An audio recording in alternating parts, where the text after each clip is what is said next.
Hey folks, how's it going? It's REvan here, and we got Tazzie. Good old Tazzie. Thank you, Tazzie, for joining. What?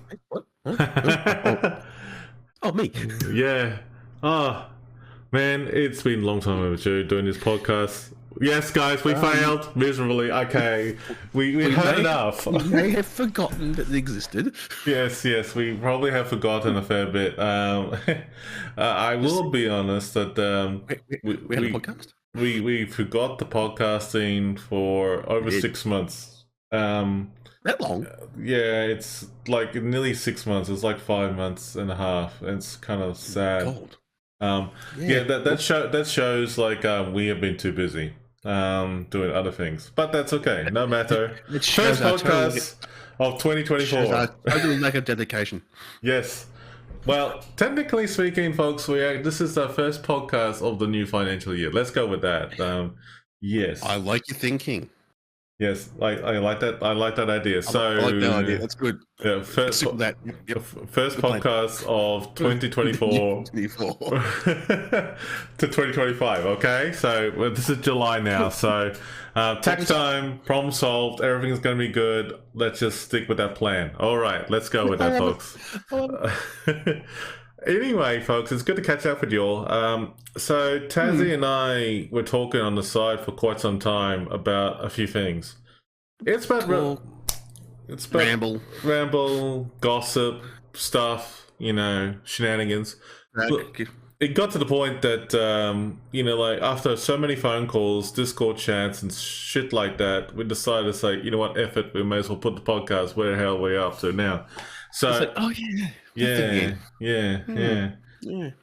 So anyways, we got to do the podcast and here we are. So this is about World of Warships, folks, and we're back. And today we're going to be covering World of Warships. Now, I have to admit, it's been a mixed year so far this year for 2024. It has started off okay, but it took a nosedive, and we're going to be talking about, generally speaking, how we are feeling about the game right now, how we are feeling. And this is going to be our most honest review. And honestly, first and foremost, whatever we're going to be saying in this video, it's nothing slanderous or anything about the game or anything that context. We just want to stress it out to you that we are pretty much fans of the franchise. We love Warships. We love playing the game. We enjoy what we do. I apologize now. Yeah, and on behalf of all of us, we apologize now for being too honest. I'm sorry, we're gaming.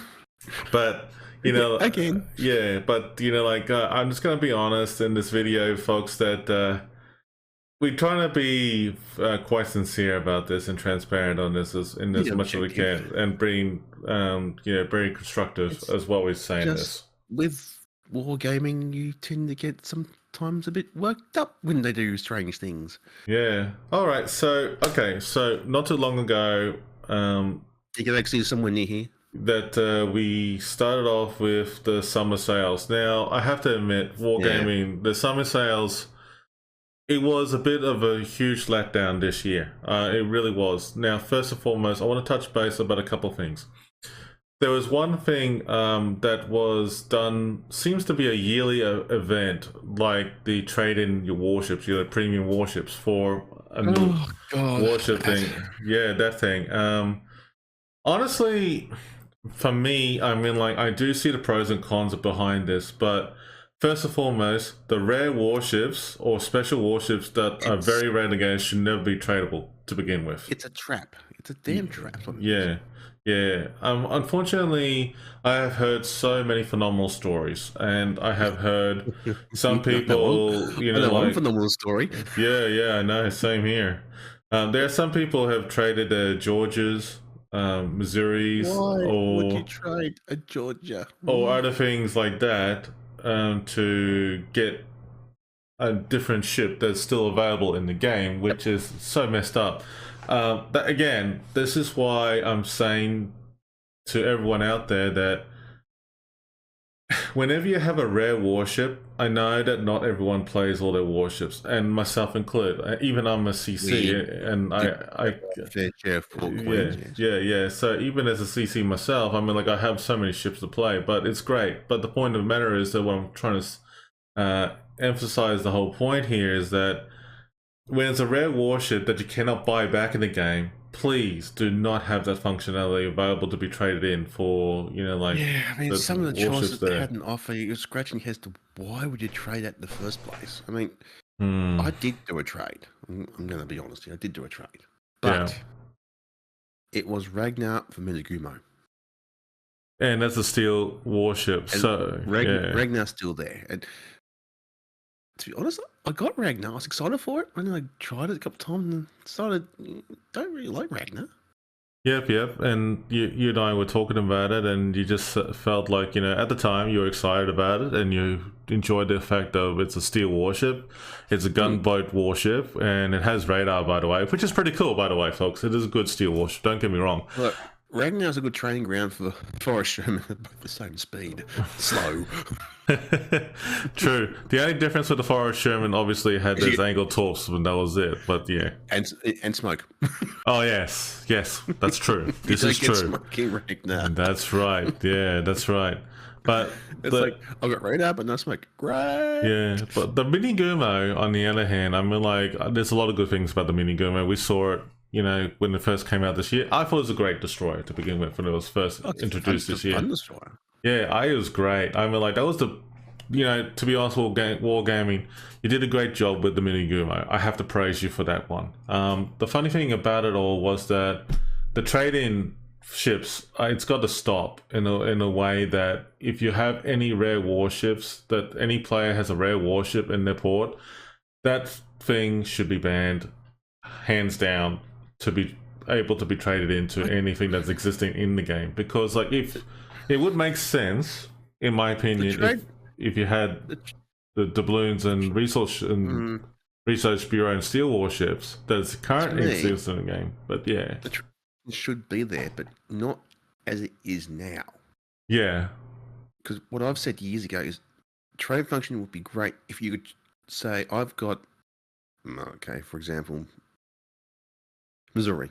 You've got Georgia. Yeah. And I think, I'd rather a Georgia. So I trade you my Missouri for your Georgia between accounts. So you're trading a rare ship for a rare ship from somebody else. Yeah. That kind of trade function would be fun because you can move more ships around. Yeah. But what Wargaming was doing was just putting a value on a ship, which what stuck the most was, say, I think Georgia was 22,000 doubloons. I can't remember off the top of my head, but I do remember that. But you could trade it for something that was 18,000 doubloons, but you didn't get the difference. Oh, that's right. Yeah. That the so-called trade-in difference is like a bit disappointing. It really was. Yeah. Whereas if you could trade between somewhat different accounts, so say I want to trade my Missouri for your Georgia, you're not trading the balloons or losing value per such. You're actually trading for the ship for another ship. Yeah, value for value, pretty much. Yeah, so that's just something we should be having access to. Not what Wargaming gave us. I mean, no, I don't know how hard it'd be to implement Wargaming, but hey, it's just a thought. That way you can actually move more ships around. So say you've got a ship that might be a bit rare, like, yeah, I don't use that. But someone might go, hey, I missed out on that in Dockyard, like Anchorage. Yeah. I've got an Anchorage. I hardly use it. I think I use Anchorage in ASIM. Anchorage to me is actually one of the most prettiest, well-designed dockyard ships that I have seen. That was the only reason I've loved about it, really. That's the reason I drag Anchorage. I take it into asymmetric. I don't think I ever use it. Yeah, aside from its torps and smoke that it has available.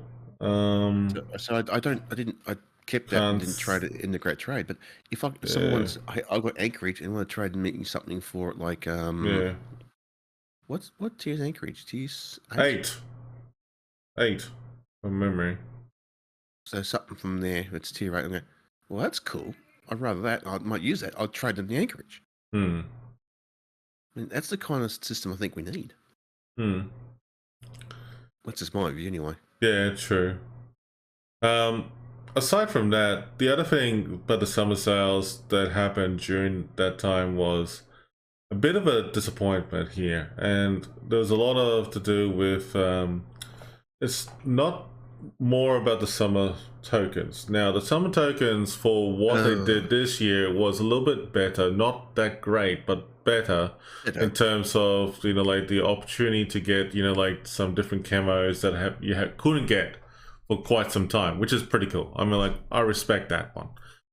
However, the problem that I had with the whole event overall was that as streamers, not just me, but other streamers as well, that have you know, like the frequent you know, routine, and if you want to put it that way, where they want to do doubloon giveaways and like from the Discord giveaways or on the stream, for example. And the letdown that we had was that in terms of the value for, like, say 1250 doubloons, it was not there, except you could buy it for yourself, and that was it. That was the problem.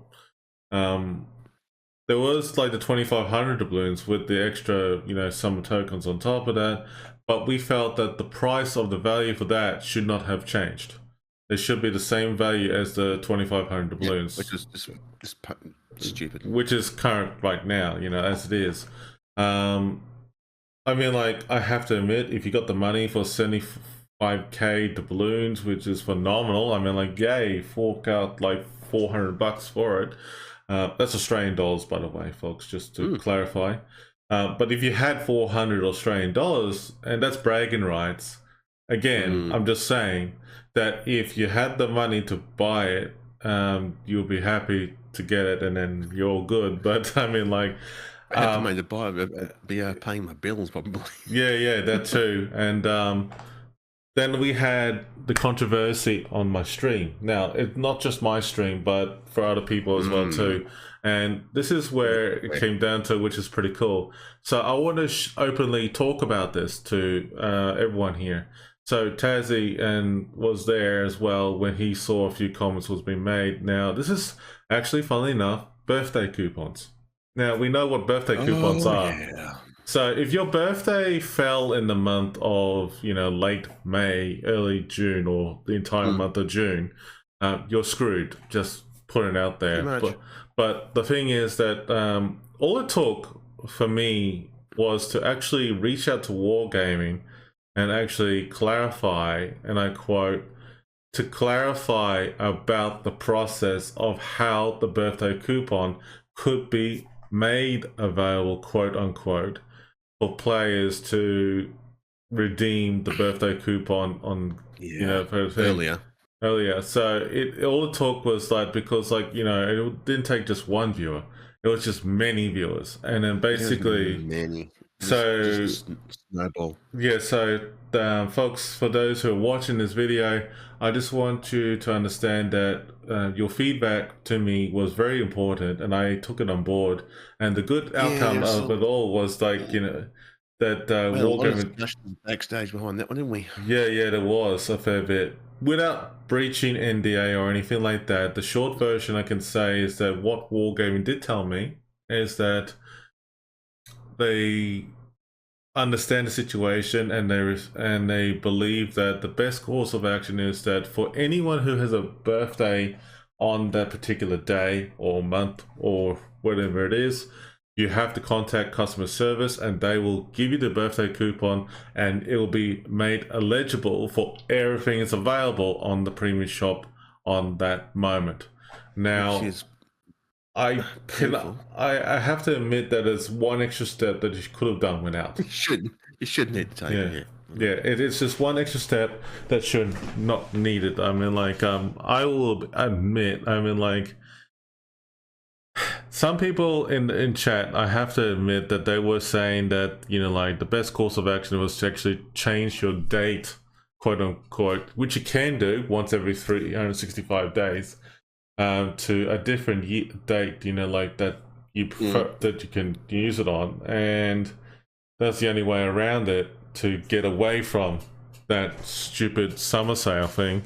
And you know, like, I know that some people felt awkward about that because it's their birthday. They want to buy something for themselves, and I respect that on their birthday. So it's their special occasion. So first and foremost, I just want to quickly say thanks to Boz, Z, and Ashcans for the ones who responded to me directly about this, and I'm very glad that, you know, that the people who did have that issue, I was able to hear some good news that they were able to get customer service on board and get some birthday coupons being made. But yeah, it was really, I have to admit that, I mean, like, I had so many discussions during the week, and I felt so buggered by it every weekend, and I was absolutely rat shit by the time of it. The comments are coming thick and fast.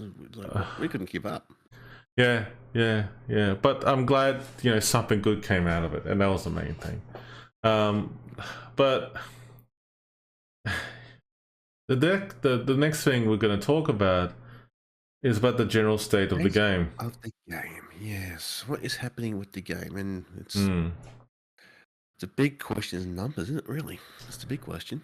Well, we've been seeing a bit of a fluctuation in numbers for World of Warships on not just one server, but all servers. And it's gone full circle. I mean, and if you watch the streamers in general for World of Warships in general, like on Twitch or even on YouTube for content creation is still good. You know, that there is still okay. It's still going strong. But Twitch is just like, it's kind of like taking a bit of a nosedive, and this is just my 2 cents. The reason why I feel that is because that, you know, like, we got plenty of new games out there, which is good, and that's not the issue. The issue is that I've been finding with World of Warships is that some people feel that that wargaming is milking the franchise a bit way too much. I don't know if it's milking the franchise. I think it's a case of it's just getting repetitive. That too, yeah. It's the same format again. Yeah. Grind and grind starts. Grind and grind starts. Exactly. Okay. And when they do something right, such as bring in asymmetrics, the world goes nuts. Everyone loves asymmetrics. Everyone gets asymmetrics. And everyone has a ball. Yeah, asymmetric battles is the best game mode ever, yeah. You see, like, asymmetric battles, airship escort, alongside with, you know, convoy and that, when you have something new and different, a lot of people enjoy it for whatever the reason. Like, asymmetric battles is basically the brand new co-op revamped. And it's more fun. And it's great. Yeah, it's more fun than co-op. Honestly, they should scrap co-op altogether. And just replace it with asym, and everyone would be happy. Yeah. For some reason, wargaming goes, nope, you've had your fun. Yank. Yeah, I mean, like... And I've got a suspicion why it occurs. Why is that? Because if you carefully note, last time we had asym, and this time we had asym, was the first stage of each dockyard. And wargamers going, people are smashing out dockyard missions in asym way too quickly, not spending more money in the premium shop to buy the balloons to get more modules. Because when you go back to just normal co-op or random mission, it becomes a hell of a lot harder to get things done. Unless you're living on the game 24/7. So wargamers going, we need to get more cash in the coffers. Pull asym. People got to start spending money again. So yeah, that's what I reckon. That's part of the problem. And wargamers thinking about their back pocket again. But asym should be there 24/7. Everyone loves that game mode.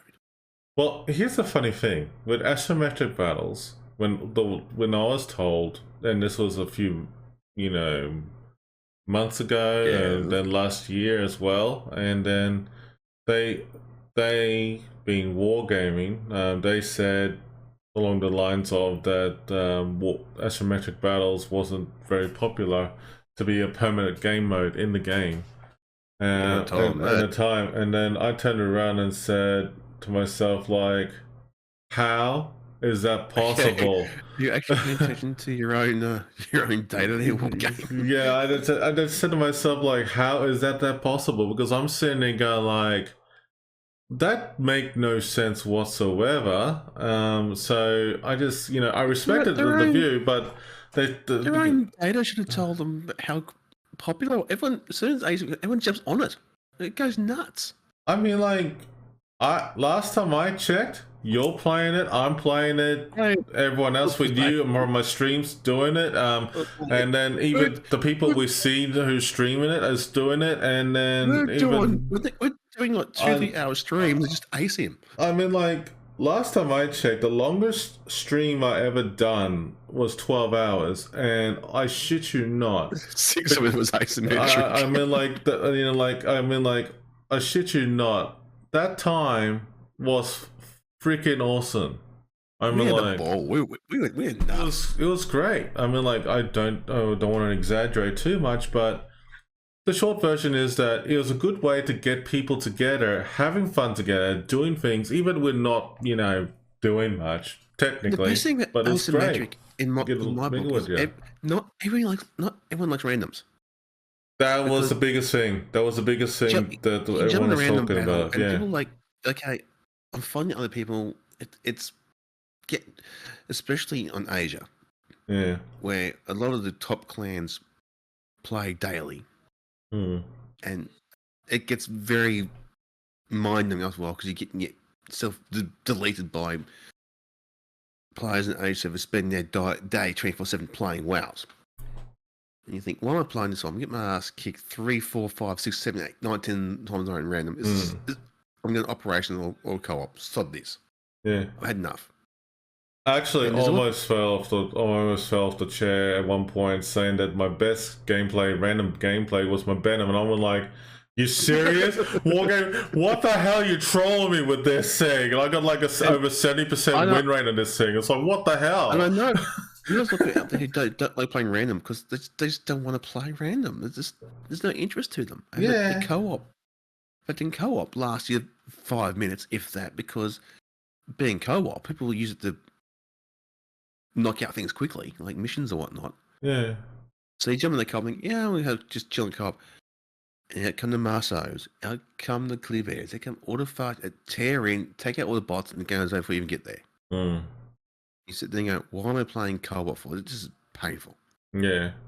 I think, I gotta get missions done. I can't do it in operations because it takes half of the amount to do a mission. Unfortunately, operations do vary between 20 to 30 minutes, even 45 minutes, depending on... Yeah, but when you're trying to do a dockyard, some dockyard operations, they take half of your total operation score towards that objective. Yeah, so and that's a good example of the Wisconsin event. Yeah. Yeah, so you can't do operations because you just take you forever. You're never going to get there. Yeah, there's no point doing it. But people who just love ASIM because it gives them that more of a challenge, and it is a challenge. Yeah, look, the base XP, the amount of damage, health pool, the other stuff that they had for the goals to achieve that in each dockyard thing, it was mind-boggling. But it got to the point that the first 7 of the dockyard, if I remember correctly, I think it was Tumble. I think it was like that's where it stopped. Smash that. And basically, it was not that hard to just smash a way through it, man. It was just basically we got it. ASIM offers you that more of a challenge in co-op. Yeah. If you got a division, it's more fun, but just 6 random people. And even though it's technically a more superior ship, so you're in a tier 8 versus what, tier 6s? Were they two tiers lower than you? Usually, but there's twice as many of them as there is you, and they do focus fire. The bots in ASIM are much more intelligent than they are in co-op. Exactly, and that's the challenge. People do love the challenge.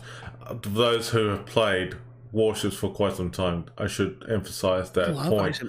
But the funny thing, for hours. I mean, like each game's different. Yeah, even though some of the new players have said that, finally we have a game mode that is more challenging, like aside from random battles.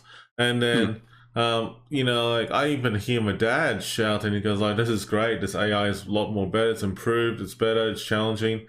And now he's talking about, you know, co-op is doing that now, but he said like he does miss asymmetric battles because it's more there, you know, what's needed. The bots have gotten better in co-op, but they're not the same level as ASIM. That's the problem. That's the problem. But overall, though, I mean, like Wargame has done the right positive thing of asymmetric battles. The other thing that, you know, like I do appreciate in the game at the moment is obviously the brawls. I do appreciate the rank battles, but not many. You know, not everyone's on board for that either. When it comes to clan battle season, it's good if you have a group of friends and people who can turn up for that and do it if you're a part of the clan community. But if you're not, that's like, you know, that's not that. Brawls is great. Rank is fun if you want to do it at lower levels. That's good. Rank's fun. Clan battles, if you're into clans, knock yourself out. I mean, I've made no secret. I'm not into clans. I made no secret about that. I'll play them. If you need a team member, I'll play. Yeah, you merged for groups before, and you actually enjoyed it. It's more for me, more about the fun hanging out with a bunch of people who are similar to me, making very bad jokes. Yeah. Which is good fun. And just going in, causing trouble, and being unfiltered. Oh, I'm unfiltered. I admit that. I freely admit that. Which may upset a certain streamer, but hey. Well, we leave that alone, mate. It happens. Yeah, we leave that alone. It happens because, I will point out this one fact. I am, for those of you who may not have picked it, on the autism spectrum. I'm diagnosed. I'm getting a diagnosis next month. So I have no actual filter in social circumstances between my mouth and my brain. So I just tend to say whatever comes out. I'm totally unfiltered. Part of being on the spectrum. So it's fun. Causes that many problems. It's hilarious. People don't know that or understand that, and that can cause. There goes my son. It can cause certain situations such as that. So. Yeah, it was as I said, you know, like back then at that point, it was a rather unfortunate situation, but we moved on from that. And at the end of the day, it's like, you know, some of us have, but like, you know, we're just gamers playing the game and enjoying ourselves, and that's the main thing. But the thing is that as it comes with any clan battles, or even, you know, anything to do with raids or anything like that in MMOs in general, like World of Warcraft or Star Wars and things like that. The short summary I can give you from my personal experience is this. There were people that will rage quit. There were people who will get up you, shout at you, abuse the snot out of you on the raid and things like that, and actually beat you down, which is quite demeaning, and it's not great. I know from personal experience that if something is said to you, I mean, like, you have to be willing to take the heat. If you can't take the heat, then there's a door. It's okay, and there's nothing wrong with that. Admitting that you want to play the game for fun. If you want to play the game for fun, clan battles may not be there for you. But that's, you know, neither here, neither there. I've got skin thicker than a bloody dewback. Ooh, Star Wars reference. Hey, Star Wars, woo! Well, there's a Star Wars here. But yeah, you're right, and that's another part of the game that's creeping in. I've noticed a lot, and a lot of clans. The fun element's kind of slipping out of clans. I've noticed, and we'll talk about clans later because that's a whole other subject. But but the point I'm making though is, when clan comes around, it's like people want to play the game harder that they know how to play. That is definitely a discussion that I probably would have to cover in a different podcast, because most recently, and I don't know if folks are aware about this, but there were actually a few people picked it up on my Friday night stream, and they were a bit surprised that I did a training stream for a change. That was hilarious. Yeah, I know, and I have to admit that the way I started it off was along the lines of it. Okay, I have to admit this is not usual for me to do this, but it's time for me to step up and just do something a little bit different here with my stream to actually try and train and educate you all on how to play your ships better when it comes to search initiation awareness. Yes, and citadeling targets and things and how shells work, torps work and stuff like that. And, you know, like, I hope I don't have to repeat myself so many times, but we'll get there. We'll get through it. We should do some more of those, actually. Some training streams. It will probably end up being like that every Friday from now. So we'll soon see. It's only probably for an hour or two. We'll see. Impart our wisdom to you all that we've earned over the years. Well, most of us have played the game for at least, you know, nearly 10 years now. So it's into... Yes, we have, haven't we? Yeah, it's, you know, like if you think about, you know, next year it'll be 2025 and it'll be 10-year anniversary for World of Warships.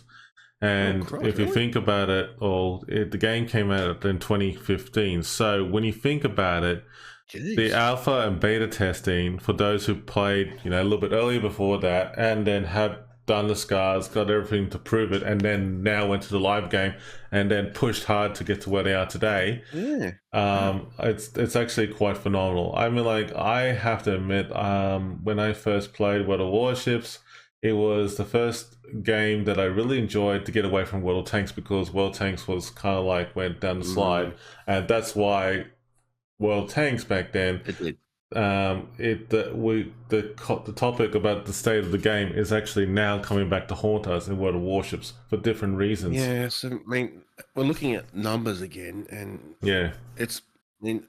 It's fluctuating. It's not good. The largest server used to be NA, but now it's Asia. Now, the other stated thing about the game is that numbers are dropping. It's like, you know... Are they dropping? It's kind of weird. It's hard to pick. It's hard to pick because, like, now, why we're saying it's hard to pick is that, you know, most recently it's the 4th of July event, right? So the 4th of July event just came out recently, but I'm really disappointed with it. I will be honest with you. I'm very disappointed with it. Because the prices on those ships. Yeah, the pricing of the ships was too expensive this time around. And honestly, I know that Wargaming is trying to make money out of the, you know, to get the ships, you know, money and retention, stuff like that. But numbers is coming into it. Yeah. Because go back 5 years ago, I want to say. That's the Johnston, I reckon, would have cost at least half that.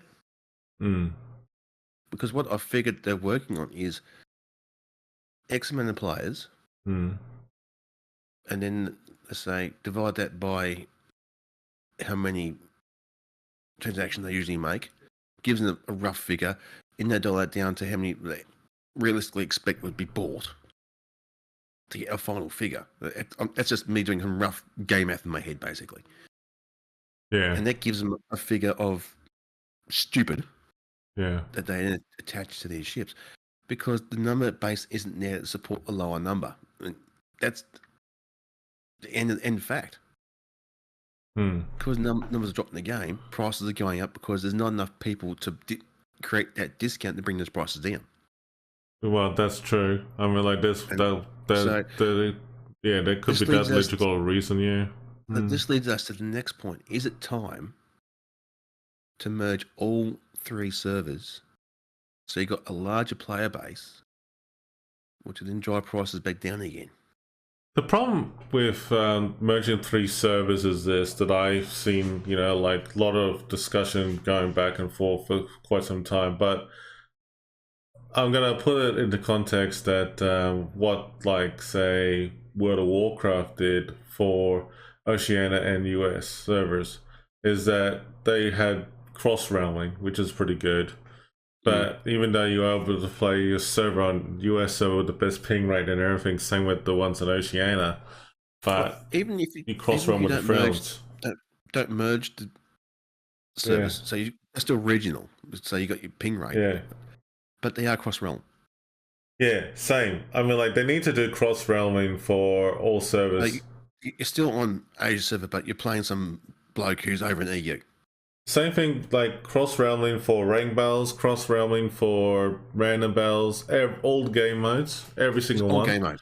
And then just make it available. Do it that way. That way you're opening up the doors. I I mean, if it was... Yeah, so not like merge all the servers as in to one massive server, but you still got your regional servers to host your account. Yeah. But you're playing across all three. Like the PTS, how the PTS operates at the moment. Then you've got a wider player base, which means you got more players in that pool, players in that pool. They get more likely to buy stuff because they're now playing across all three servers. You drop the prices slightly, people are going to buy more. And speaking about that, you take it in consideration, look at the premium shop, and this is where it will be beneficial for streamers and gamers across the board. Because, like, for example, if you have one email account that controls all your accounts on all realms, and then basically from there on in, if you're buying it for yourself, something like let's just say the American Destroyer kit, for example, right? You bought it outright, right? But I love my you'd be given a code, for example, and and then basically once you bought it, you got the code, and then you can choose to copy and paste that code onto your Wargaming launcher, for example, onto the server that you log it into, and redeem that code, and so that you can get that ship in your port. Now that's so you cross all three realms, Exactly. Same idea, similar to, say, the balloon giveaways from the streamers. Now, the streamers out there's a lot of people out there that will name, but I will just put me in this one here. That I support all three servers. I find it tedious a lot to log onto my different accounts on all three different websites. We got accounts across all three, and it's annoying. Why can we go play tonight? I don't know. Yeah, exactly. I mean, like, there are moments where folks, I mean, like, when you're doing your giveaways on different free servers, it's really tiresome because, like, you have to remember to log in and stuff. For some streamers, such as your friend of mine who starts with V. I guess. Yeah, he's just on Asia, but if he's doing a giveaway and across all three servers, it's going to go to EU. He's got to go through somebody else. Yeah. To give the prize away to somebody else on the EU server. That's right. At least he opens up an EU account, he can do it himself. So it's you got double handling going on to give something away to another server who's watching your stream. But the funny thing is that the current method at the moment is that if you don't play on that server pretty actively, or have bought things for yourself, say for example, like Tazzie here wants to do a giveaway on EU server, and he can't do it. The only way that he can do it is that, aside from creating an account on EU, he has to be one to be very active on it, and two, to buy some things for himself on it, and after that, Wargaming will waive it and say, like, okay, that's cool. But I got to spend money on EU and Asia, whatever the reason. So I got to spend it across three accounts. Yeah, I got to be active in three accounts. Yeah, it's hard enough to be active in three accounts when I've got to get my main account, which is Asia, done because of the grinds and everything else. So that's chewing up a lot of my time. And then I think real friends will go, oh, other account, crap, and then switch over. It's like a good example here is like Wookiee Legend, for example, and I'm not having to go at Wookiee at all, because like I know Wookiee. Yeah, definitely, we all love him too. Short version is that when we come to the situation where whenever people are very busy with their real lives and stuff like that, and they have like ask favor for different people, we don't mind doing that. And me personally, I had been doing it for Wookiee for quite some time now, and it's great because because you do Wookiee's Asia stuff, don't you? Yes, and also other streams as well too. But here's the real catch that I want to tell people is that as long as you pay me up front after that, like the giveaway has been done, I have no problem with it. The only issue I do have is that if you think about my own circumstance, if I got something going on and I can't pay for it there and then, I always ask money up front or no. But the thing is that you have the right to say no when it comes to that sort of thing. But I mean, like, the thing is that what one person did say to me as a good suggestion was that, again, have the website consolidated to all three, like to one email address. You do the balloon giveaway, you send it across, you get a code, and then you'll be able to, that person, whoever gets it from you, they'll get an email and say like, hey, look, you got like 2,500 doubloons from Admiral REvan, for example. This is your code to redeem on any server you're choosing. After that, the player who's won the giveaway has the opportunity to do whatever they want. And that's it. And at the end of the day, I mean, like, that's, the way it is. And it does the same thing for refunds. For example, if, say, for example, Tazzie had been away on hiatus for like 45 days and a holiday, but he won a giveaway from me, and let's just say that the giveaway timed out after 45 days and it comes back to me as an automatic rejection email that's not been claimed, the person who has done the giveaway, they will be able to get that message saying, hey, look, Tazzie didn't claim this, but here's your code to, to give it to yourself. And that way you can do whatever you want with it. It's nice, but, it's a bit of a pro and con.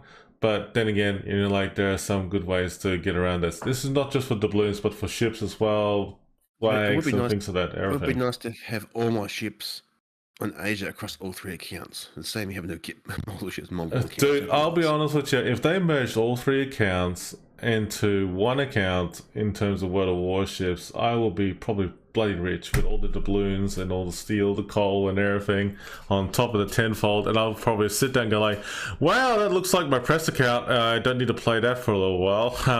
Hey. If they did open up the cross-realming. Yeah. And they said, okay, we're going to create cross-realm. And I was going to go, yippee, cool. Yeah. What are you going to give us, Wargaming? And they say, we'll give you 2 weeks or a time frame. And they'll say, here's 10 codes. So you can pick your 10 best ships, stick them in your ports across all three accounts. There you go. So you're set up to rock on when cross-realming kicks off. Yep. So that way you can kick off on all the different realms. You've got 10 of your best ships. Have at it. That's it. Now, while we're trying to talk about a couple of things, the funny thing is that as of most recently, just announced earlier this weekend, actually, was the announcement of King of the Sea that's coming out next month. Now, I had to admit, folks, that I had to clarify this 3 times from 3 different people to clarify this.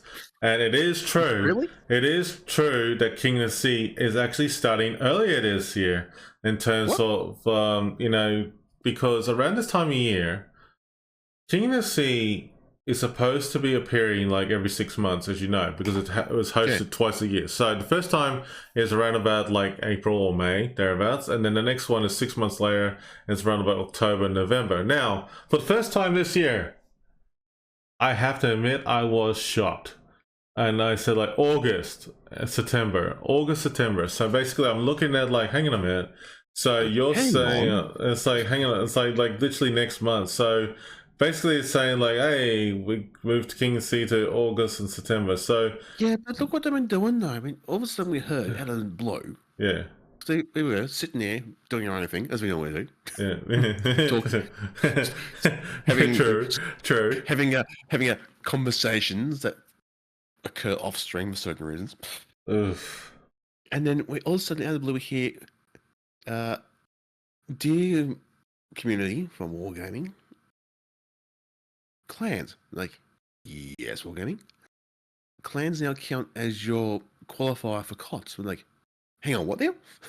Yeah, I have to admit, that was the most horseshit thing I ever seen. I mean, like, I cannot believe it. When they first made the announcement of what they're going to do with KOTS, first and foremost, let's backtrack a little bit here. When Wargaming made the first announcement about KOTS, they were trying to do a new method, changes and stuff like that, because they're trying to do it in a better way of handling things and going forward, which I have to admit that I was on board for that. which is good. We like this. We like innovation. Yeah, but the problem that I find was that the way the decision making, how they handle it. So pretty much the big thing that I did see a tick for was actually once a year, and I actually thought about it, and I said, COTS once a year is not bad. Made more sense when we first kicked off. It's just a yearly thing. Yeah, like, you put up to it, which was cool. Yeah, that made more sense. Yeah, and I thought about it at first because, like, every 6 months we did King of the Sea, and look, the viewership has been awesome. Everyone was watching. Everyone loves tournaments who enjoy the show and things like that, which is great. Yes. And honestly, King of the Sea did get boring at one point because of certain things, like kept being too repetitive towards the end. And look, I have to say that, like when I looked at my previous King of the Sea broadcasts, the one thing that I felt about King of the Sea was need to be changed was like, I can see that there's no need to do it every 6 months. So that's just overkill. Yeah, so when I thought about it, reducing to once a year, that's a big tick right there. So that got me a lot of cross right there. The idea of COTS is say, hey, we are the best. We're the best team. And the good thing they did was actually upped up the prize pool too. So that's actually a good thing too. So there's 2 ticks there. The third tick... Basically, when you got two COTS a year, it takes away from that, hey, we won COTS. Yeah. Kind of cheapens it a bit. So it's like, you won COTS for 6 months. Yeah. Well, the funny thing about it all now, this time, is that now it's for 12 months. So that's a better outcome. So that's a tick there. Aside from the prize pool, doing King of the Sea once a year is good. It's good. And I just feel that, like, between everything that's been going on in terms of the game, the franchise, and everything, I just feel that, that this is probably a good idea in going forward. For King of the Sea tournament, that is. Even though I do miss King of the Sea tournaments every 6 months, but honestly, every 6 months, I was like, no. Honestly, I think that what people don't understand is that the lead up to the work that has to be done for those who are doing it, the event, and those who are streaming the event. Now, I can tell you from my point of view as a streamer who has done this in terms of the commentary and stuff like that. The amount we got to schedules, we got to line people up, we got to bloody get codes organized. Yeah, so this is the thing. I mean, like, it was like, getting people involved, rounding up the people that are interested, getting things scheduled in, find out what the schedule is like, getting the codes, as Tazzie just mentioned, and not only that, on the official day, is actually remembering which room to be in, being there, having the teams all signed up right there, have your layouts all up to date and everything, remembering your ships, how to do the commentary, and on the same time that you go like, all right, as soon as you press the go live button, it's all in there right there. The COTS getting it right. And going, by the way, guys, you're in the wrong room. No, we're not. That's what you told us. Oh, yeah. We didn't tell you it changed. Yeah. You're now in this room. We're like, what? Oh, and by the way, the background's changed about 20 minutes before the thing kicks off. The best one that I had was like, literally, like the background and also the overlay had to be updated within like... It's still updating within 5 minutes of the thing kicking off. Within 5 minutes, and I turned around, it's like, you serious? And like what? But they have done better over the years. I have to admit, they have done better. I give them that, but I have to admit, just from learning this past experience, I kind of like couldn't stop laughing. But in terms of like the whole thing with King of Sea, I feel that for me, I think that's not a bad idea for me to do it once a year, streaming it.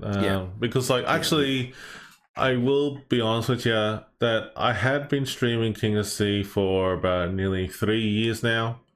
And it feels like eternity. So There you go. It's like nearly 3 years now, so that's why I said nearly 3 years. But yeah, I feel that doing this change from 6 months to 12 months is actually a lot better than what it has been. Back to how it used to be. Yeah, and I think it should stick that way from now on, because. And then you got the clan battle, being a qualifier kind of thing. The funny thing about it all is that the way I see it from a streamer point of view is that every 6 months for doing King of Sea, I felt tired and buggered. I haven't even recovered from it. I mean, like, look, I'll be honest with you folks, that every time that I do King of Sea, it takes me one whole month to try and recover from it, because I'm doing video editing of highlights of the whole tournament, of what happened, having it upload to YouTube, and also on the go, if you're doing multiple tournaments, like for example EU or NA, or even the internationals, you'll be full on busy. And throwing that a stream schedule, you're trying to keep up to date with, and then you're thinking, okay, well, I'm editing videos, also grinding, also keeping my Twitch schedule up to date. So it's like you just go, nah, it's not this. I'm burnt. Yeah, but I will be, interested about the new COTS that's coming in. I will this year will be streaming it, and that is definite. But Yay, we're back. but at the same time, though, I don't know how it's going to be handled. So I'm going to be waiting to see what the information's been given. If it's going to be a bit of a scrutiny or something that's not going to be in favor, I probably won't get involved. I probably would do it still, regardless of which, but I just don't want to push it too hard. It with depends the tournament, on the demand, really. Yeah. So again, it comes back to that cross-promoting thing, because we got different streamers for different COTS on all three servers, right? And if you want to take a break from COTS for a change, there's not many other Asia streamers. But if it was cross-realm, someone from NA can come and do it.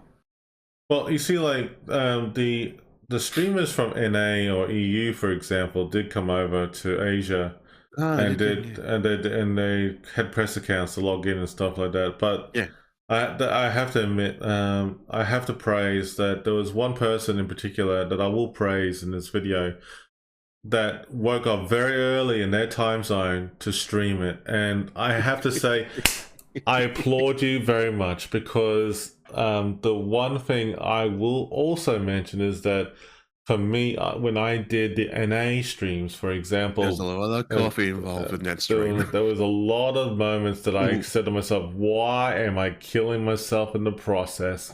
But the funny thing about it all was that I had no work back then, and I was okay. Yeah. But that streamer was dedicated, and there's a lot of coffee involved in that stream, from memory. Oh, there was a lot of a lot of stuff to keep them going. That was for sure. It was.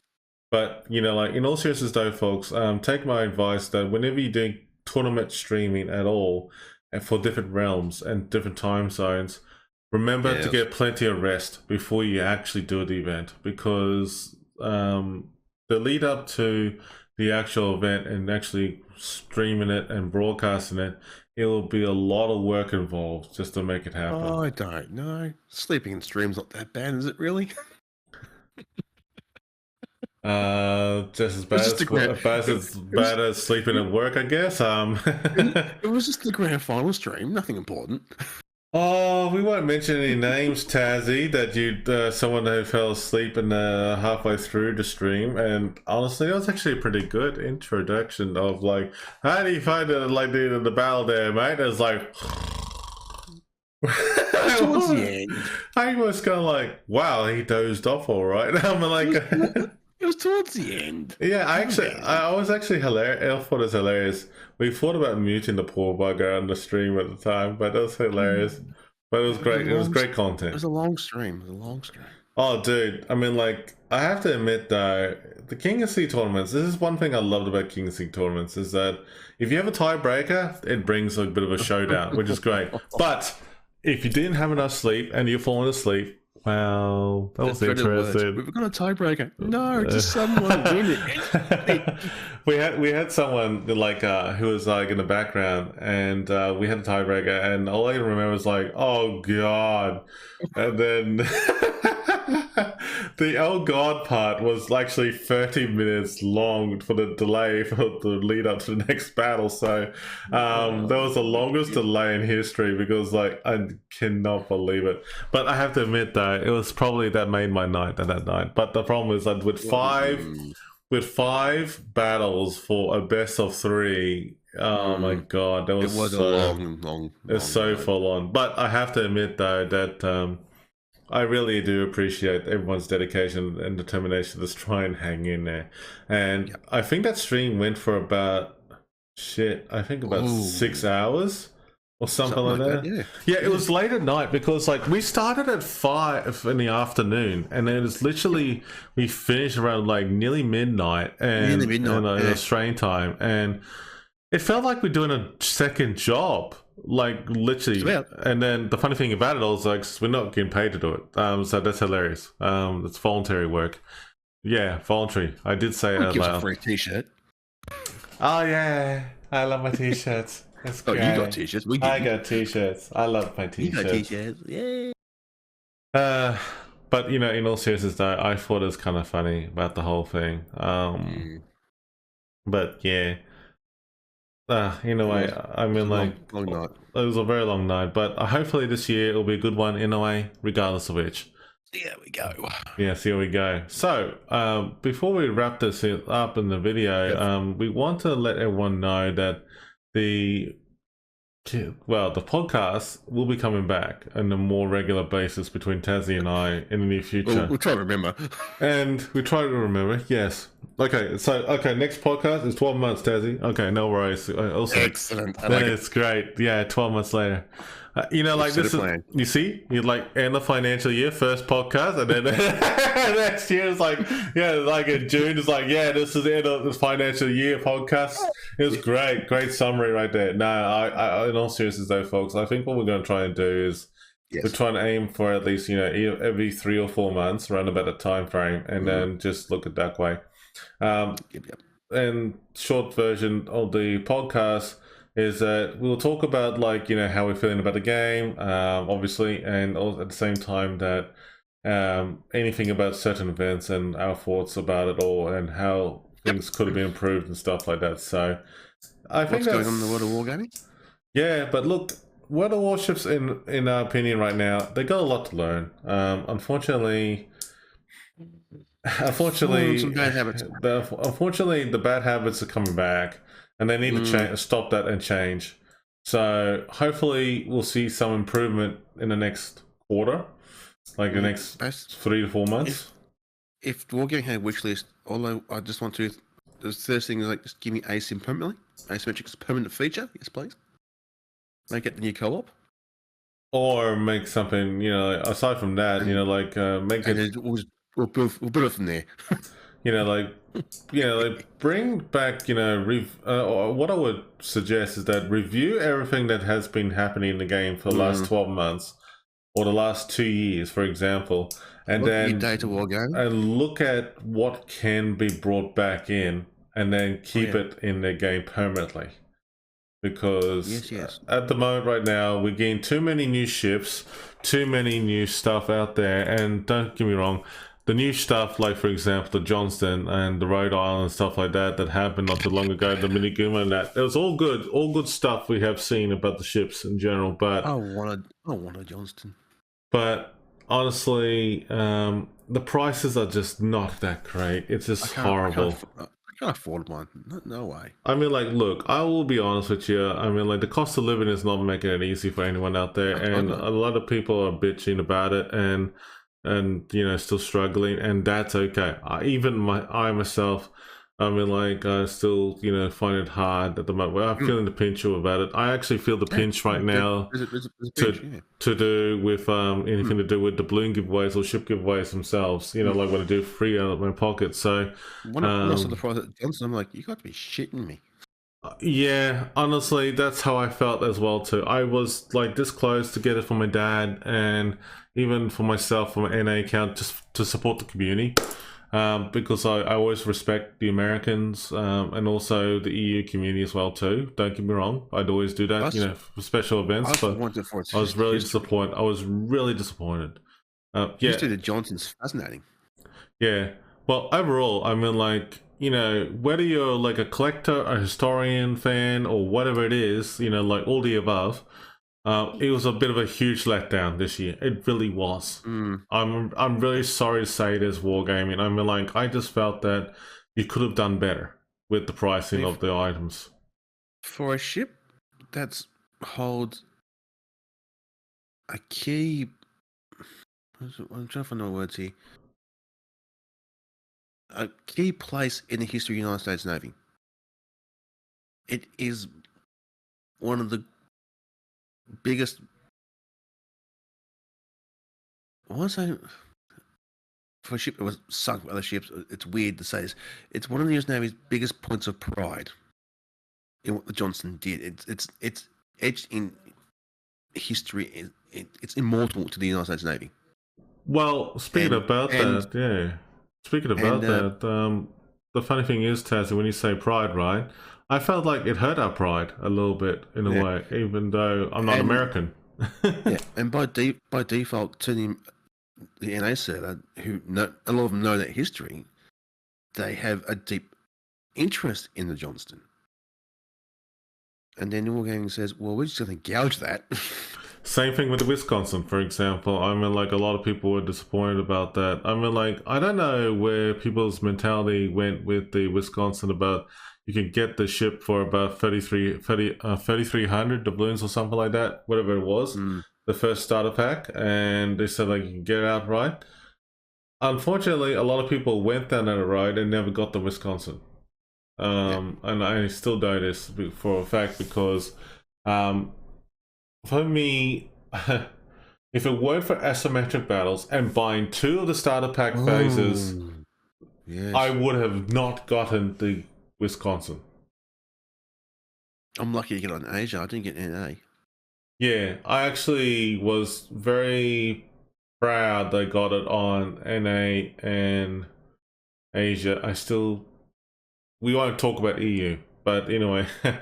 I've got less resources in my version than you because I have a family that I support. So I can dedicate even less than you can.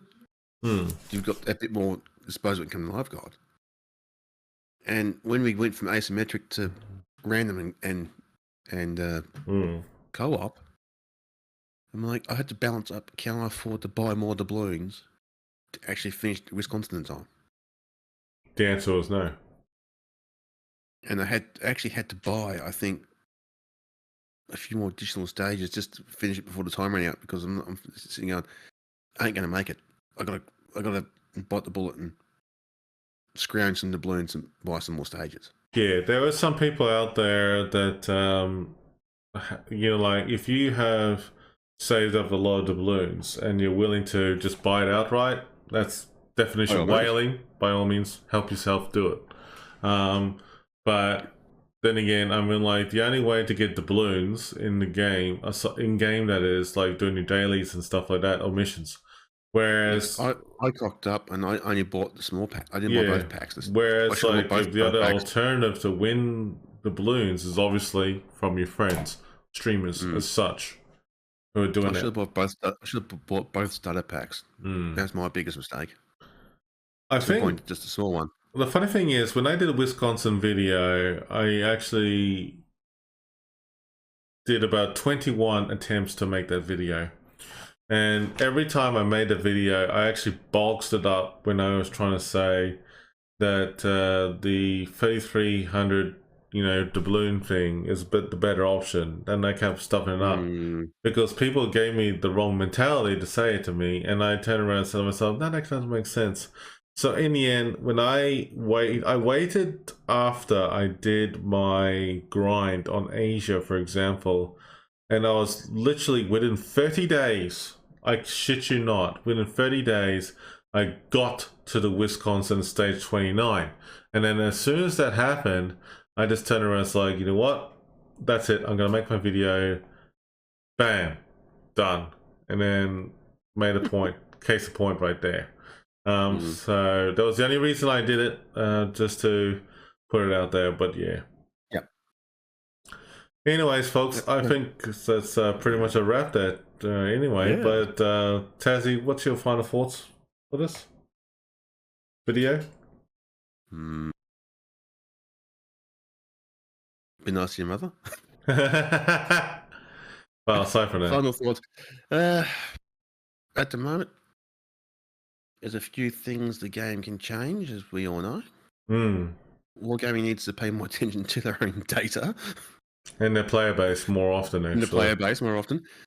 And actually look at the game modes again and say, okay, the game modes need to be revamped. And they need to be polished up and a lot more better than before. Yeah. Asymmetric needs to be a permanent game mode. And same with the pricing of the items, at least. And pricing items. Yeah. And then if you can get the cross-welding, you might start being in a good place. Yeah. That's pretty much the takeaways, I think. All right, folks. I think that's pretty much us for today. I mean, like, we didn't do too bad, so we're gonna wrap it up here. Run a time for once. Yeah. So actually, for the first time, folks, this is not a 4-hour podcast. Excellent. I'm glad. I'm so glad. This is so behind that one. I will not go there. Okay. But folks, have a good time and have a good weekend. And thanks for listening, tuning in. The video has been highlighted as well too for certain segments as well too. So if you missed a certain segment and you want to watch it, you can click on that segment in the description down below to go back to where you need to go to it. Okay. We're high tech now. Ooh. Yeah. So. Upmarket. But if there's something that you want us to cover, reach out to either to Tazzie or myself directly. And what we can do is, like, in the next time we catch up, what we'll do is that Tazzie and I will just sit down and say, like, hey, look, you know, we got a couple cool topics to address and talk about, and then we'll take it from there. We're happy to do that, by all means. Yeah, exactly right. But anyways, educate you. Oh yeah, educate you. Educate you. Or entertain you. Either one will come first. All right, folks. Not drinking yet, so. Well, have a good one, everybody, and action stations, and see you around next time in the next podcast. And Tazzie, thank you for joining. I'm always here, you know that.